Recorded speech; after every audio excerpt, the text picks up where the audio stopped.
Welcome, everyone, to the Kendall Report, where I share my 45 years of experience to help you manage your portfolios and protect your wealth. Remember to subscribe, like, and share these videos. Well, folks, I saw some comments pre-market. I was waiting for folks to fill up the room, and somebody was saying we stabilized, and we have stabilized a little bit. I think all the folks that have put up with all the false pretenses around the tariffs are finally doing the math and figuring it out, especially whether it's somebody that's importing goods, they're paying on the imported goods. It's not on the price of the item that they're doing. And that's why I keep arguing that most of these costs are going to get passed through. Let's say you're selling something for $50 here that you import for $10. You're paying $2.50 at a 25% rate. And it's really pretty much across the board a 10% rate, with the exception of China. And China's going to be playing as hard as they can because Xi Jinping does not like to be made to look weak. He can't, because the Chinese fear their people, and they should, because there's a lot of them. And so as long as everybody's happy over there, Xi Jinping will be in control. But you think about what's going on with the markets now after everything we witnessed last week. A couple of things I will report: that the order book is starting to fill back up. It's not totally normalized yet, but it's getting better. We're seeing 20s and 30 contracts on the side on the bid ask. Volume's down a little bit, but overall things are starting to stabilize. So that's a good thing. Some of the realities are, and I keep bringing this up, and I was thinking about, it was pretty quiet today, actually.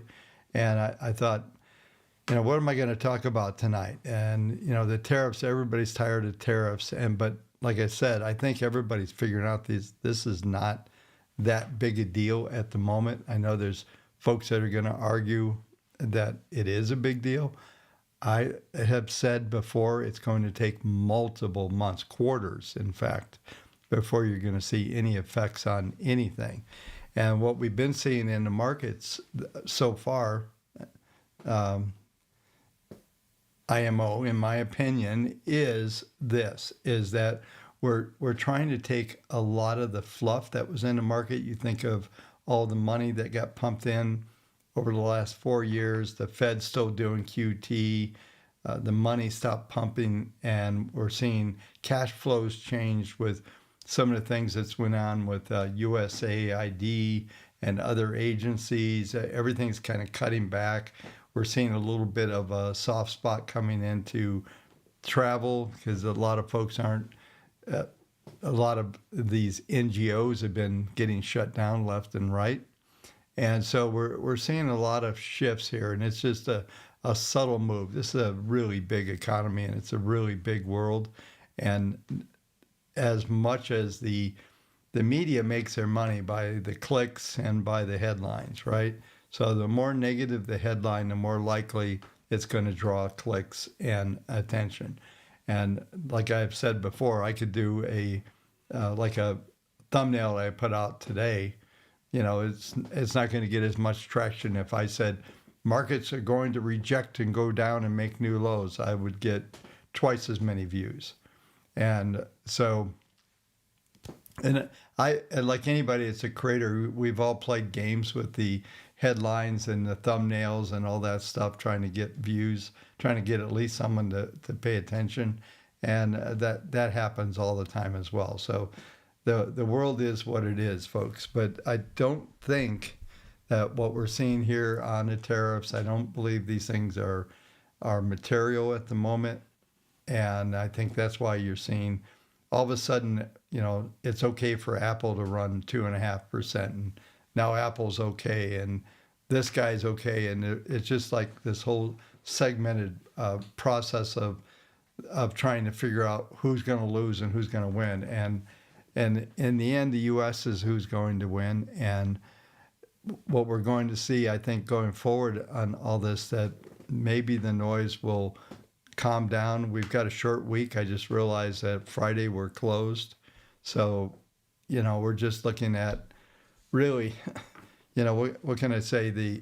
The markets are tired. They get tired. Everybody gets tired, right? So you get this crazy volatility like what we saw last Wednesday and Thursday on top of that, and then you start to come back in. So did a couple of things. I don't know if you folks paid attention. Hopefully so. The data sheet that I showed you that we built last night, and the orders. I'm going to work on a couple of things for the trades that's coming out in those data sheets, and it said to short the market at, I believe, 44.90, and it went to 97. I actually put on a really good trade off of that, and it was a 100-point rejection from that point. It was projecting down. I'm going to show you the sheets here in a few minutes. We go to the S&P, but the point of this is that we're still saying the ranges are starting to collapse. And I've already run the sheet. Let me see if it successfully ran, so we can talk about that. Bear with me a second here. I have way too many tabs open. Yeah, so it did run, and if you recall yesterday, it was also 85% bearish. So I'll save that, but I don't see that we got a lot to deal with here. We're coming into Tuesdays, kind of usually a dead day anyway. So I think that, I think that we'll start to really normalize even more. That's what I was talking about a couple of days ago when I said the market grid will just start to narrow into that little wedge. I'll show you that's already happening. Just like I told you, nothing's going to happen. We're actually struggling at the highs that we printed last week. So let's go ahead and let's see, what time are we getting to be? I need a little bit more time, so we'll go and we're just going to get through this thing fairly quick tonight. I don't see any major things to discuss. I think probably my last Thursday night video and last night was a good video to rewatch the front end of this thing. And then if you don't get it, you should get it, is get the Substack newsletter. It's $8 a month, I think $80 a year, which is $6.50 a month. And you can get it at kendallreport.substack.com. And that will do your best. Do all the micro analysis there. So let's go ahead. Let's go into, I'm just going to look at something real quick to see if everything's run on the database. Yeah, so it's run. Let me double check. I might be able to go ahead and do this. So bear with me just a second here.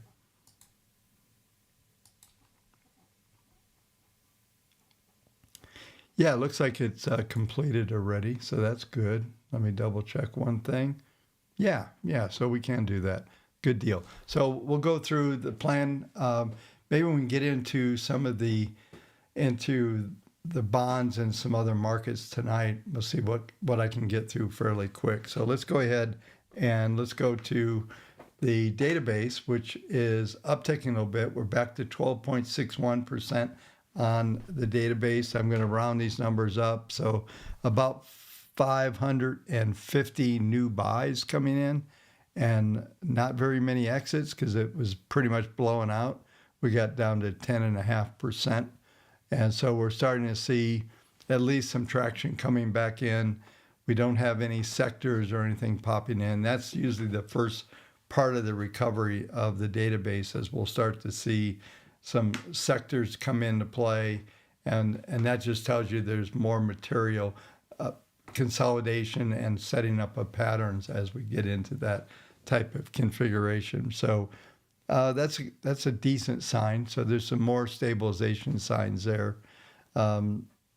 Nothing else really to gather from that, but it's nice to see that we've got everything run and ready to roll. But a decent little bump here, 500 stocks. There's still 1,855 longs against 12,839 no positions or negative configurations that's out there. So the breadth is still absolutely terrible, still in recovery mode.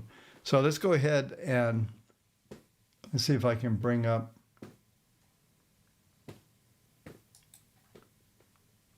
This is last night's sheet, so bear with me. So this is tonight's sheet. Let me do the same thing I did last night. Let's publish this.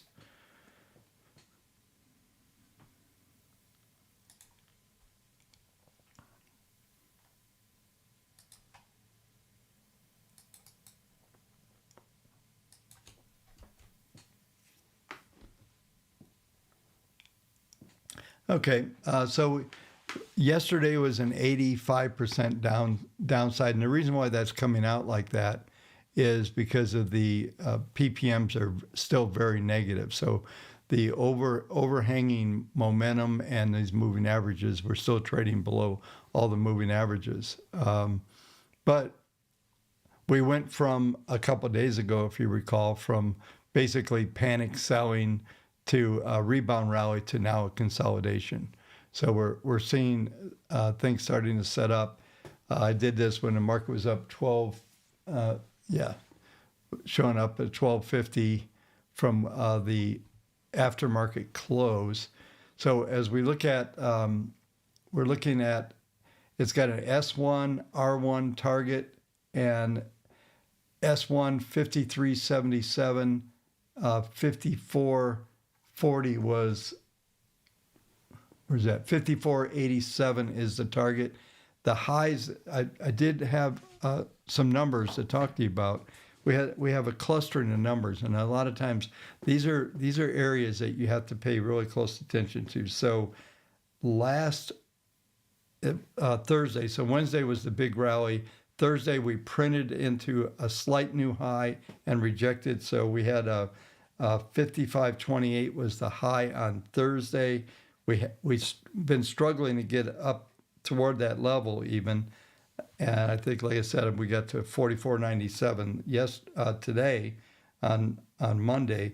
And then I'll show you here in a minute. We go through analysis. R2 is 55.42. So we have basically the 21-day moving average, 55.33. R2 is 55.42. And then we have last week's high, 55.28. So in that region, what I'm going to suggest is that you watch really closely how we trade around there. We may get a rejection out of there. The 21 period moving average is still got, you can see right here on this sheet where it says PPM2 is still a minus 0.22, which is enough to be a resistance point. So that would be the 55.33 number. And so watch this area very, very closely. So it's still giving us the highest probability trade is 54.50 is a short entry. Where are we at right now? 54.28.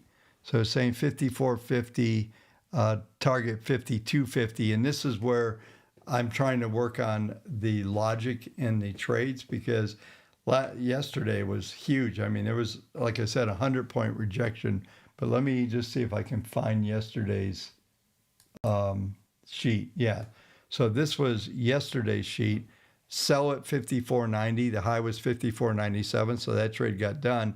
But the target was 5,300, which was almost 200 handles off of that price, right? So that was a little extreme. I actually did a trade 54. I think I brought them at 54.30, and then it printed all the way down to 54 even, and just below that. And we're bouncing a little bit. We're right now 29 at the moment. So, but this was pretty valid. There was a good trade there. But if you tried to wait for the end of the day or trying to get to that price, you ended up giving back a bunch. So, what I'm going to do on this sheet, and I keep looking for feedback on this from you folks, because this is going to be, I think, a really significant, especially on I put these sheets out every night on the Substack. So this is yesterday's that we're looking at. And this is today's, but let me get to the right number here. Yeah, so right now the sheet says 70% bearish.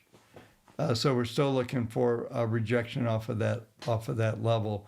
And it's interesting because that trade 54.50 is just is below where we're trading right now, 54.29. So that's just a little bit above where we're at right now. So let's go to the charts and take a look at what the setup looks like. Now this is what I told you folks last Wednesday, and this spike up on volatility is that we would see this contraction, and I almost drew this exact pattern because it does the same thing every time we get one of these blowups. Now we're getting to the point sometime, and I kind of targeted next Wednesday or Thursday. Looks like that's the case. The 21, as I mentioned, 55, let me just double check. Yeah, 55.33 and change. That's going to be a resistance point. If we do break through that, the next level is up at the 40 period moving averages, all the way up at 56.76. I think that's a little out there, but if we look at the market grid over here, we're looking at probably, the 55.49, which is R2, and that's where the trading sheet is coming up with this target value to get short. And so we'll watch what sets up there, but the reality is that if you look at what the algos are projecting here, you see the dotted line, it's projecting that we're going to see a surge and that the 10 period moving average is actually going to turn up. So there's probabilities growing now. If we went through that data sheet, let me see if I can bring it back up again. Yeah, if we look through the data sheet, if we look through this is the area I'm highlighting here right now. If you go through that, you can see it's going to tell us that the market grid levels are compressed. Everything I told you is going to happen. Remember, I engineered the prompt on this to think like this. I'm joking, this is virtual Bob. We had a project we were calling Pocket Bob, like it was an app. But this is exactly what is setting up here. And it shows here volatility is decreasing. So I've got all the measures and thought process here. So if you're a fan of mine, get the Substack, okay? Because I'm putting that out there soon. I'm working on this so you could put your own data in there and you can do any stock, any index, anything on the planet. It's pretty much ready, but I want to get this trade. I added this trade in over the weekend, this trading opportunity forecast. On the reverse side of this trade then is the long entry at 53.77. Target, if that gets hit, 54.87. It's got a stop on there. It's got everything you need to have. And like I said, I'm going to program in some other thoughts I had on how to handle this is kind of a static trade. So obviously one of the things about these sheets, if I run the sheet, most of the numbers are going to stay the same, but some of the values might change a little bit if I ran it 3 hours from now or 5 hours or 8 hours from now. But I've done that, and I'll update this later before I put it in Substack. Usually around London opening, I'll get an update, and so you'll have a pretty valid. It'll kind of update and get you to the point where you have a good understanding what's going on there. So this pattern is always very predictable when it gets here. So the next thing we get in the next couple of days, and the algos are telling us it's going to be on the upside, that we're going to see a surge probably up to at least the 40, and we're going to watch that rejection point I talked about. So between 55.33 and 55.42, so 42 would kind of be the the breakout, and then we could move up into the 56 handle and up toward that number. So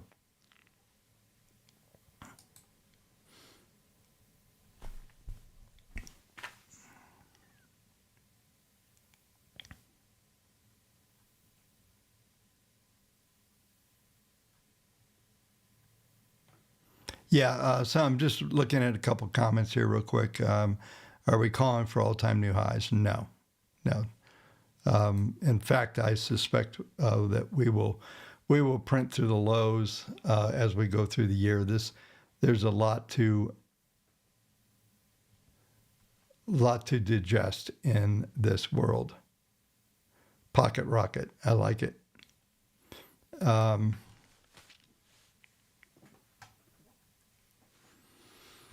Yeah, so let's go ahead. Let's go to the NASDAQ. Let's see if we can get through some markets here. It's going to be similar pattern, a little more volatility on this, but same pattern where the PPMs are projected to increase. And you can do, if you have the indicators, you can come up here on the left-hand side, you'll look and it shows that if we go up this dotted line, which is the projection, it's suggesting that I don't think it gets this high. I think we stall probably at the 40.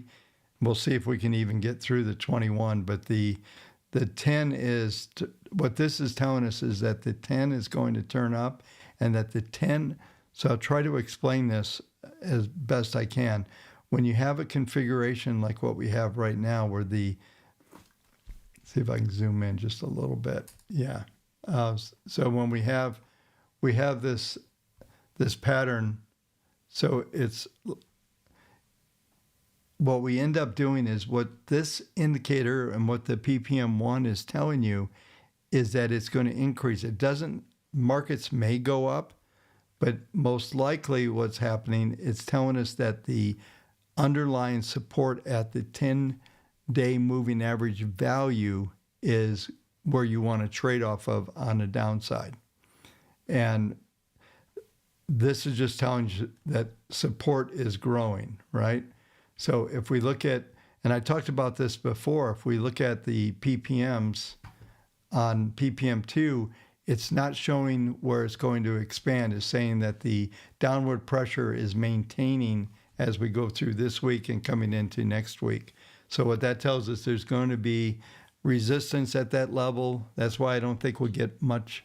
If we can even get to the 40, if we get to the 40, it's declining every day. So it might be a bit of a downward slope here from as we come in. So we're looking, and this is on the NASDAQ, we're looking at 19,500 as probably being a peak level. But you're not seeing the expansion. We are seeing the 40 starting to flatten out. And you can see this when we, let me just blow this up so we can get a little better vision of this.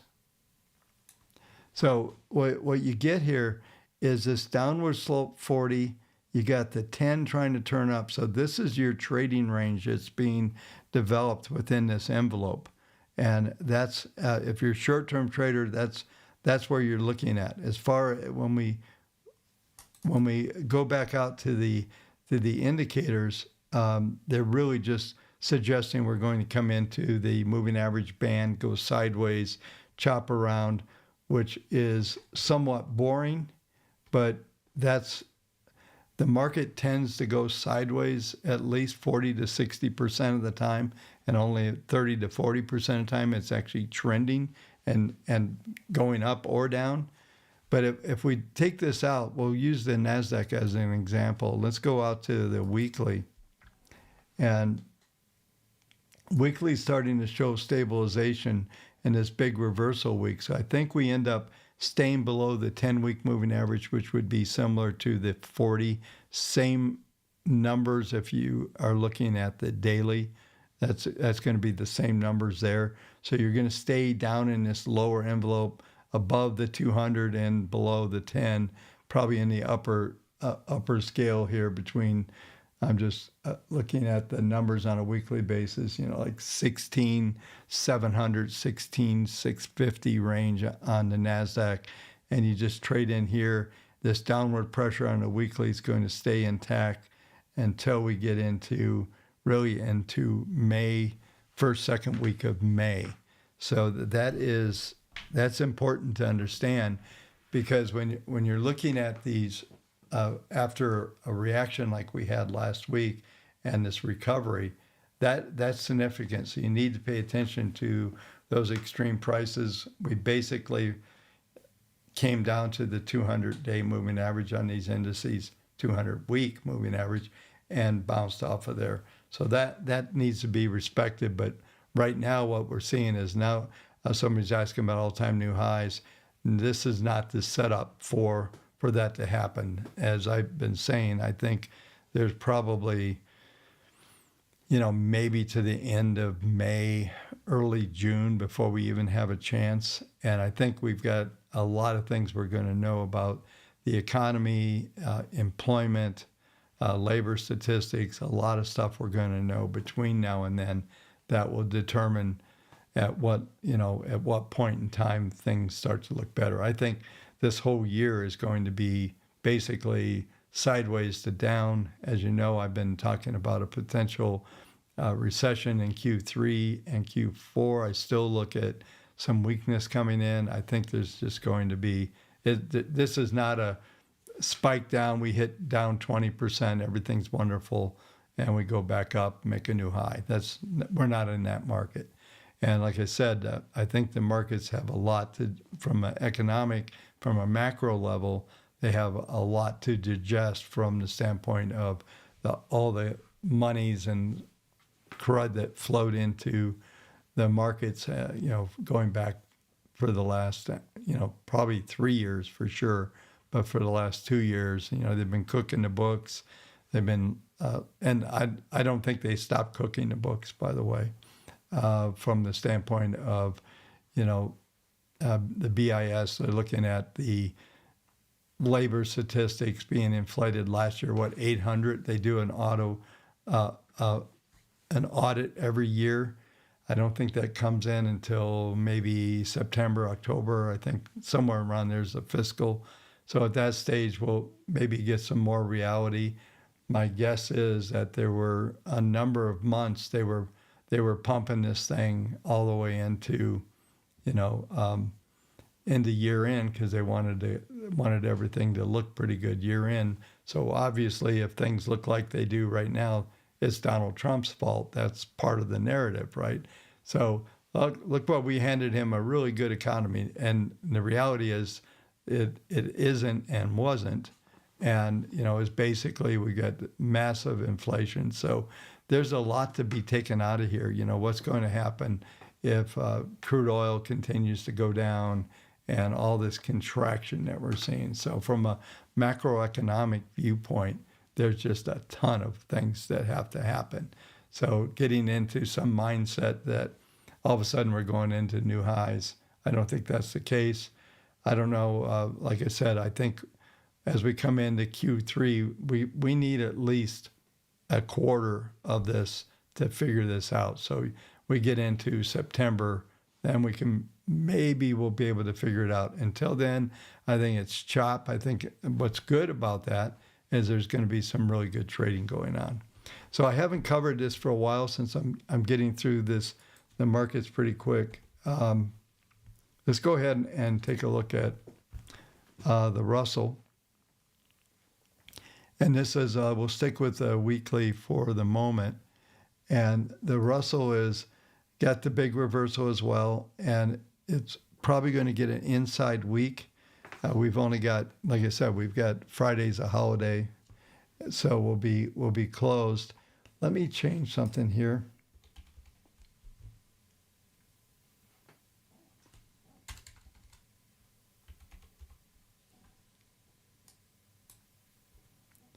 I put up the wrong symbol. So the red dot indicator is suggesting we're going to test the 10. This is weekly again. So the end of the month, what it looks like, is the point where we're going to start to at least test this 10-week moving average. And at that time, it's forecasted to be around the 1958 level. You know, this is weekly, so we stayed above. If we go back and look at this thing, all of 2024, we stayed above the 200-week. Well, we're well below that.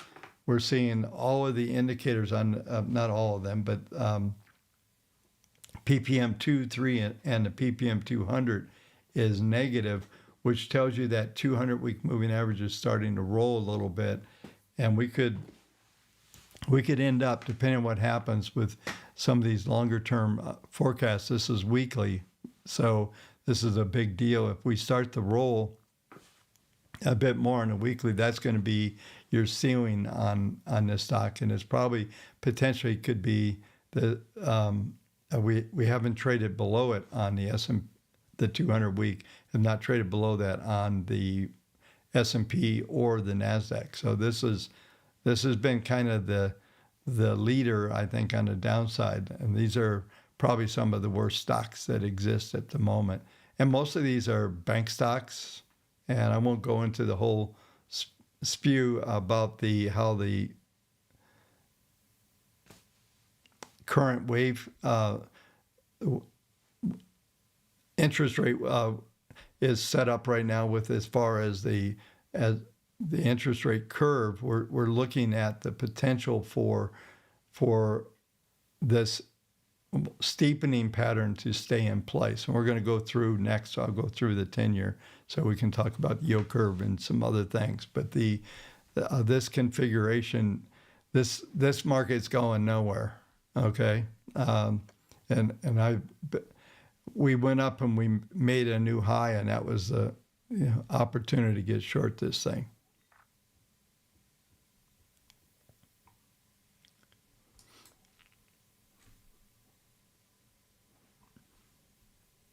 Yeah, somebody's asking for an option trade. I actually haven't. I'm an ex-option market maker, and I haven't traded options for years. I do have some ideas on how you could set up some of that stuff, but don't have any recommendations for that at the moment. Let's go ahead and let's go on to the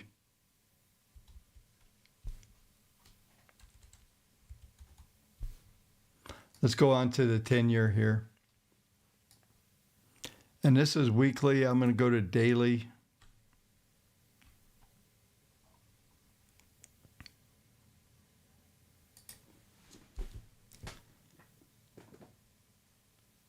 So we did get that little spike up to 459. I've been telling you folks, watch out for 472.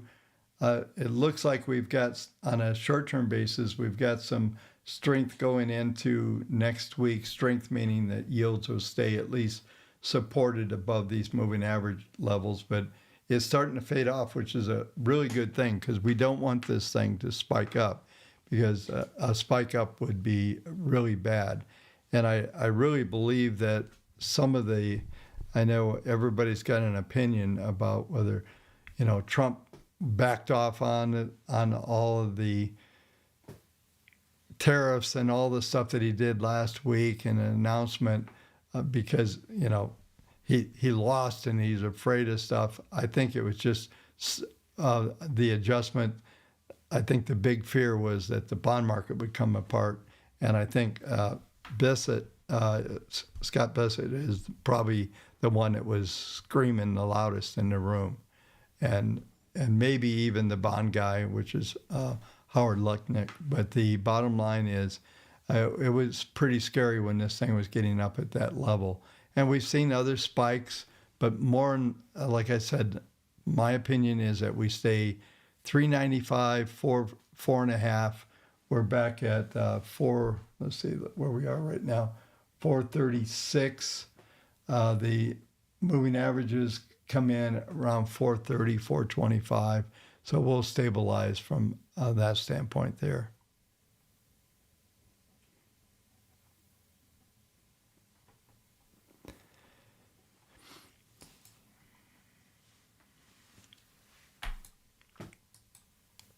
Yeah, and I see someone commenting about these.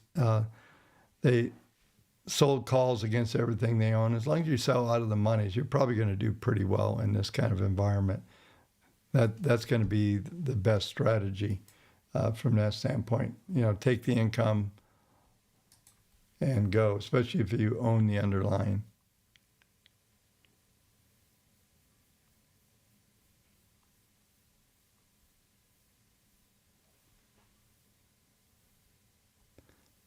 Yeah, I mean, WTO, who are they? Who cares about those guys? Um, yeah, and I think it's right. I think he's got everybody to the table. That's all they really wanted. I mean, we'll see what happens. But there's 10% across the board right now. What was it? Somebody was saying they're bringing in 2.5 billion per day. That's about 300. That's pushing, you know, uh, 500 to 600 billion. That's a big note. Yeah, I mean, and that's the point of everything we're seeing. Somebody's talking where they're approaching their X date this summer. Good news is they still got the printing press, still got the Fed can do stuff. But like I said, I don't think the Fed, since we're here at the interest rates, I think the Fed has anything to do with anything at the moment from the standpoint of setting rates, adding money. They're just going to stay on the path they're on. I don't think Powell wants to get involved with this, and there's no reason for them. I mean, if you look at, we'll get the claims and continuing claims numbers on Thursday, right? And no one's, it's just going to be what it's been 220, 225, a little around that level. And the continuing goes from 1.8 and went to 1.92, back to 1.85. It's just, that's been the same number, I think, for 2 years. There's been a couple little numbers outside of the range. And it's always, it can be, if you get an out of range number, it could change sentiment fairly quick. But for right now, I don't see that being a thing. And I don't think, I don't think it's going to happen. Is Apple a buy? Yeah, about 3 days ago. Maybe we can, let's see how we're doing. 41. Let me get through. Let's go ahead and do, let's do gold and Bitcoin. See what time we left. Maybe I'll do a couple of stocks.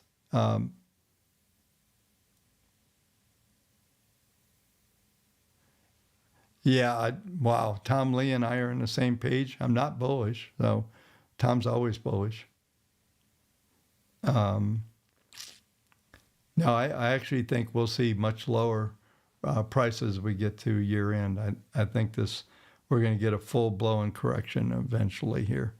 I think right now we're just in the discovery phase. Looking at some comments here.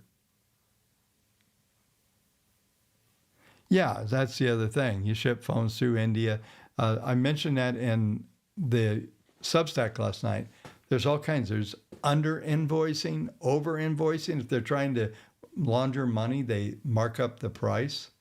I happen to know of some folks way back in the 80s that were shipping things into Australia. Used to have exchange controls, and you had to have an invoice to move money from Australia into the U.S. or anywhere as far as that goes.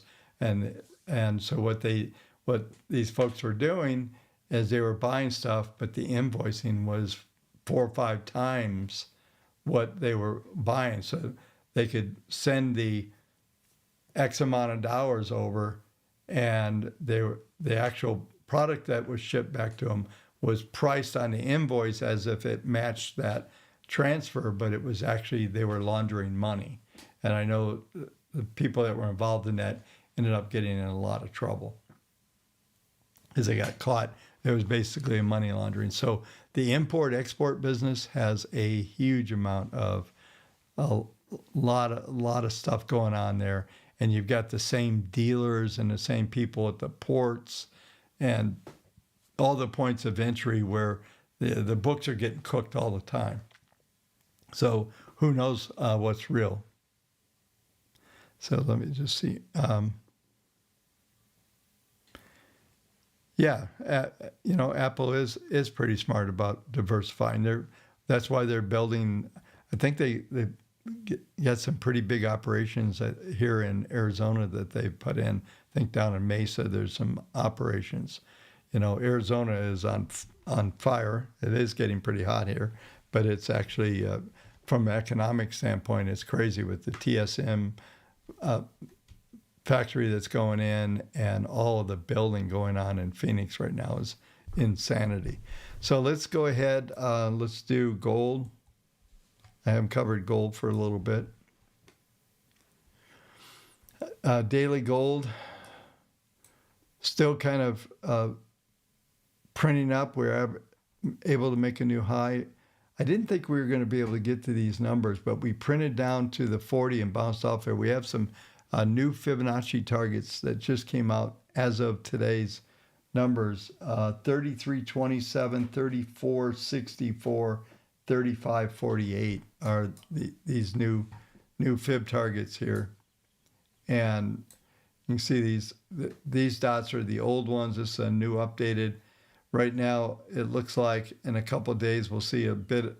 It's forecasting a little bit of a surge, but really what the PPMs are telling us, we're going to stay above the 10-period moving average. So any trade down close to that 10 is going to be your buy point.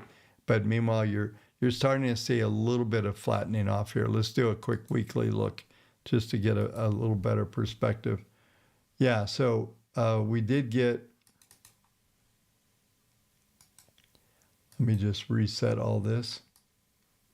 If you look at the slope, the projection of these moving averages, I mean, you've got weekly Fibonacci targets up here. Min 33.46, which we've already hit. No, we have not hit. We'll come close. The market grid hit it. And then we've got 36.54 and 38.44 up here. And you can see the trends that are being forecasted are pretty strong here. So there's quite a bit that's going on. But what we're seeing here on the algos is a flattening out. And you can see even the red dots here. Let me blow that back up. Are still kind of sloped up, but they're coming into that 10-period moving average. And the algos are suggesting that there's going to be some loss of momentum, but there's still a very strong trend here on an intermediate level. Might as well go all the way out while we're doing it. Let's go to a monthly. Yeah, look at the monthly, a little sideways, and then the projections up into 36. Let me bring up. Yeah, but this is interesting. So you've got the algos on a monthly are suggesting that we're potentially very close, at least to a flattening off, and ultimately maybe a bit of a decline. Where are we at here? 46. So let's go to Bitcoin.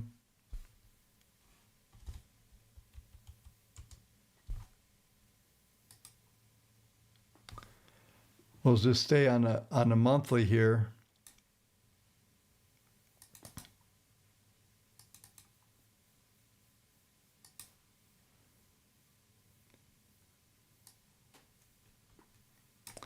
So this is sort of interesting. On the monthly, the WaveTech Fibonacci, when we were at, let me get a value here, 25,000, it had three projections.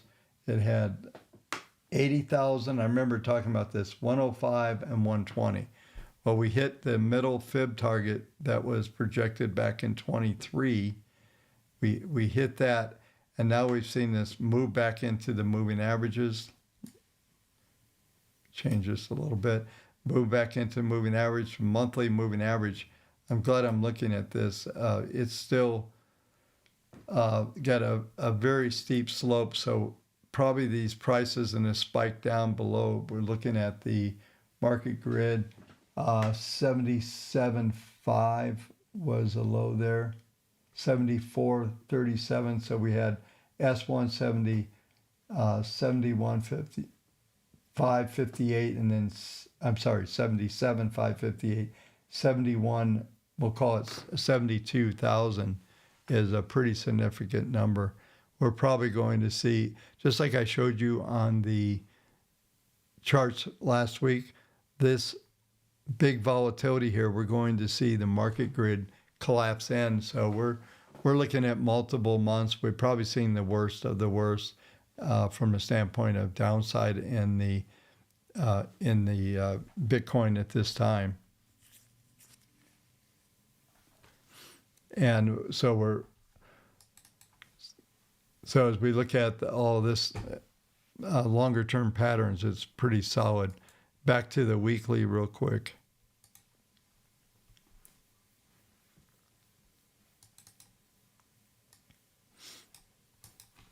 I haven't used my drawing tool tonight, so let's go there.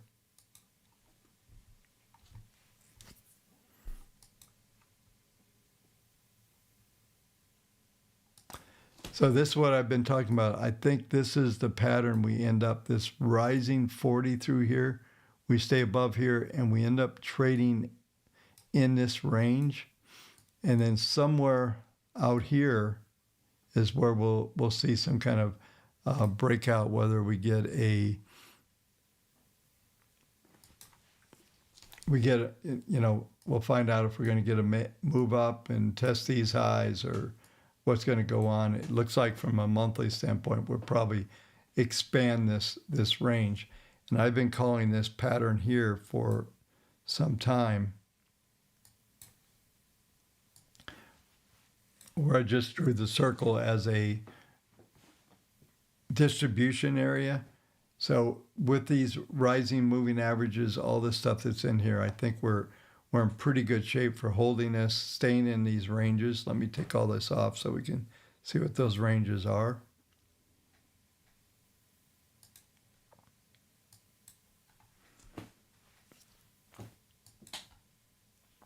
You're probably looking at around 88, 90,000 on the upside. On the downside, we're now looking at maybe 80,000 being a downward extreme. We could go down one level below that, but it looks to me that we're probably really good. The key number, I've been putting this out here, 71,400. If we broke that number, which looks improbable at the time, that we would go down to the 40, but not.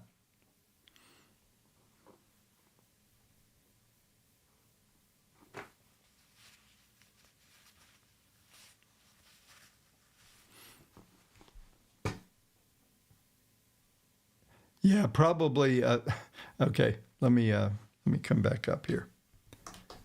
So yeah, we got about 9 minutes to go. I think I'll just come back up for a second. I'll cover Apple for a minute, then I'll address some of these comments that are in the sidebar here right now. So let's go ahead and go back.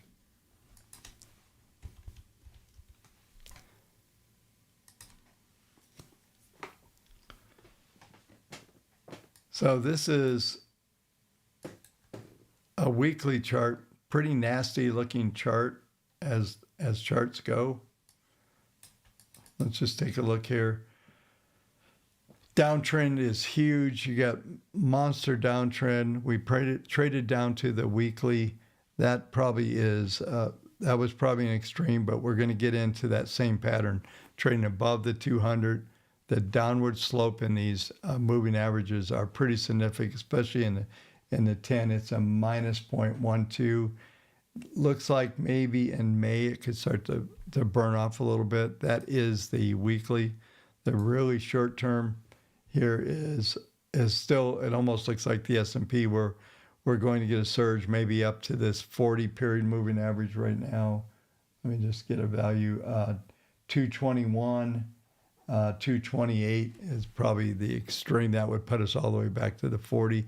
But I think we're rejecting here off of the 21. So Apple may be kind of showing us a little bit more about what we really need to see. If we come back below the 10, then we could see the market grid turn down and get into a little mini kind of contraction there. Okay, so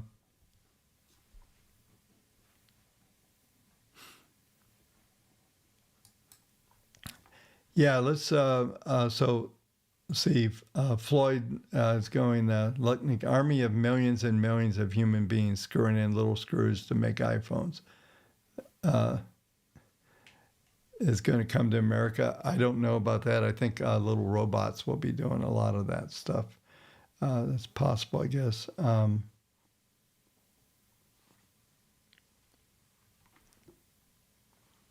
Yeah, I mean, somebody just talking about this whole WTO. No one cares about those people, especially Trump. I mean, he could care less what they say. Um, yeah, Todd already said. I didn't say. I looked at the top, and that's exactly what's going to go on here. Yeah, so I think just looking I'll just go and do some closing comments. Hey, thanks for signing up for Substack there. Um,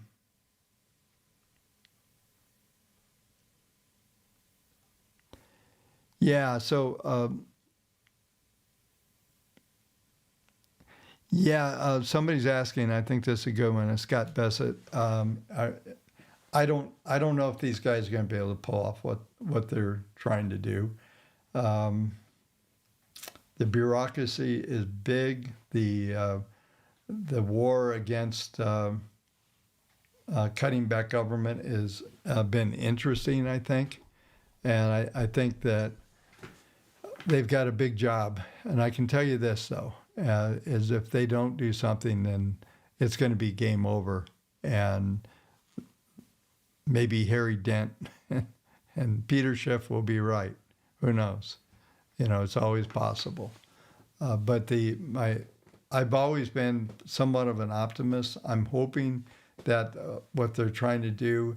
I had a scenario. I think if you go to the Substack, I think you can still see my 2024 outlook out there. And one of the scenarios that I was painting out there, and we're getting potentially close to that, although my hope was by coming into Q3 that we see productivity start to increase, basically with some of the AI tools and things that are happening. We're not really seeing big bumps in productivity, which is disappointing. It may not be until 26 and beyond when that happens. Trying to estimate when some of these things happen. If you think about it, I don't know how many people on here are using any form of AI, but when you talk to people, if you go out in public and talk to people, most people aren't using it. And the typical word, if you go, well, have you used ChatGPT? Oh, I played with it a little bit.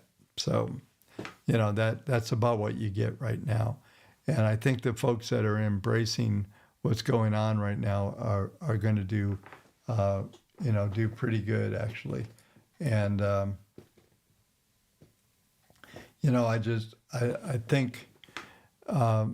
think it will start to affect more and more businesses. I had hoped that the productivity would ultimately show up into the Russell. It hasn't happened yet, so there's just a lot of things going that I've been hoping will happen.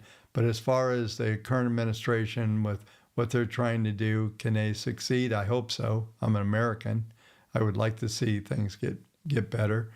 I mentioned in Substack last night, there's an awful lot of people. If you're a U.S. taxpayer right now, you're probably pissed off, I would say. Maybe not, but I don't know how you couldn't be. But it's pretty appalling what Trump and Musk and all these guys have uncovered, I think.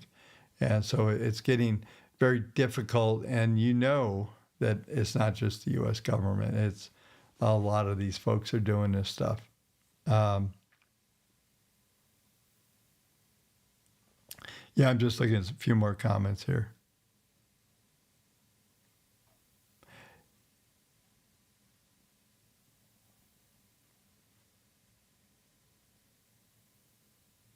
Yeah, so you say he's taking back all of what's happening now, and he's planned a long time ago. Okay. Yeah, I'm just looking at some comments here.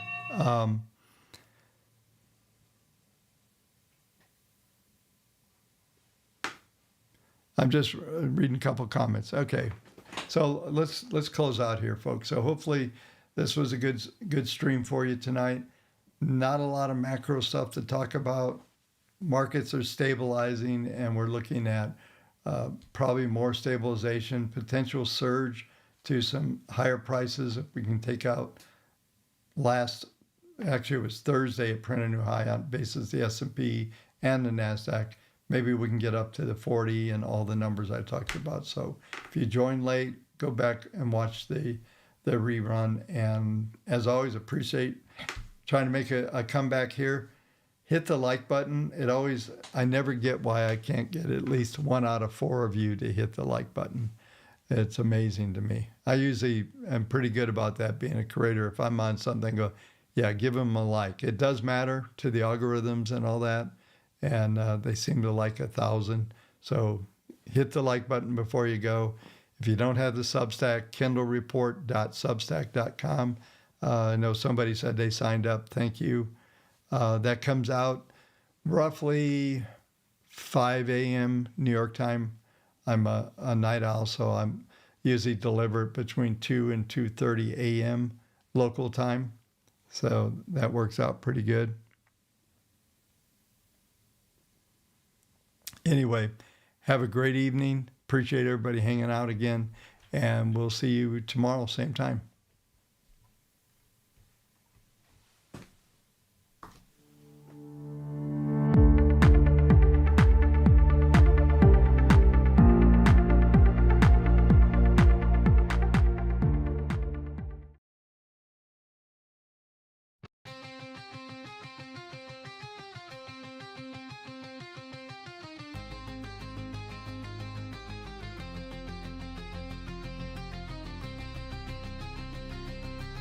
Florida, they're watching on the TV. Is that what's going on?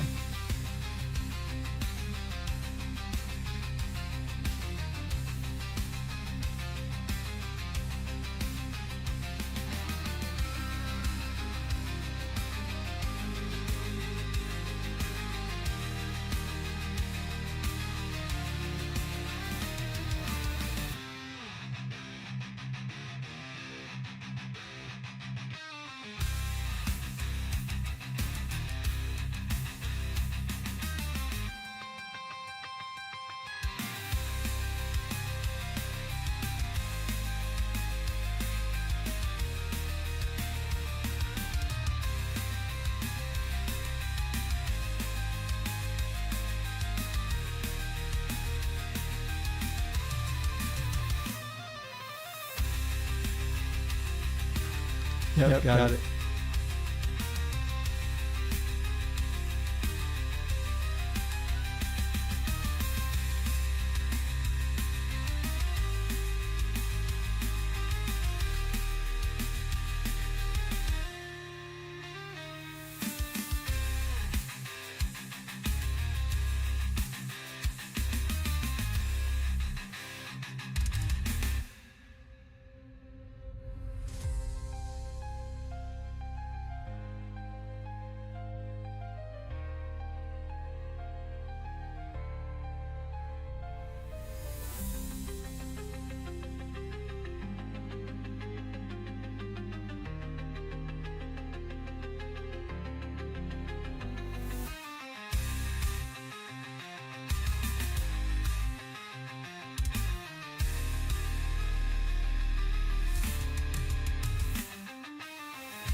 All right, folks, have a great evening. Yeah, Floyd, I've seen that as well on my stats.